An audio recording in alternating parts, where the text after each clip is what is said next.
ज़्यादा दूध पीता है, ज़रूरत से ज़्यादा डाइट लेने की कोशिश करता है, उसको जितना मिलाएँ बच्चा रोने लगता है, उसकी वो साफ पता लगता है कि इसको बच्चे को सोखड़ेपन की शिकायत है, सूखेपन की शिकायत है। रूहानियत में इलाज इससे मना नहीं किया जा सकता, इसको हम दरगुज़र नहीं कर सकते, अल्लाह ताला की बनाई हुई चीज़ है, वो सारी बातें आयात हैं, आयत करीमा हैं, उसमें आयत पढ़ी जाती हैं, उनकी फ़ज़ीलत अपनी है। लेकिन होम्योपैथी की बात हो रही थी, यहाँ पे होम्योपैथी इस चीज़ को बखूबी अपनी मेडिसिन दे के इस बीमारी से शफ़ायाब मरीज़ों को करती जा रही है और अल्हम्दुलिल्लाह बहुत सारे ऐसे केसेस हैं जो बच्चे इससे शफ़ायाब हुए हैं। और साइंस भी इस बात को मानती है कि इसका प्रॉपर ट्रीटमेंट जो है ना वो हो सकता है, ये नहीं है कि इसका ट्रीटमेंट नहीं है।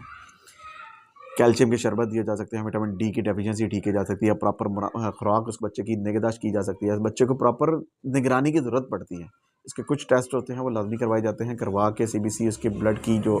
डेफिशिएंसी है वो चेक की जाती है। फिर उस बच्चे की कारकर्दगी आया इस बच्चे में आया वालिदैन को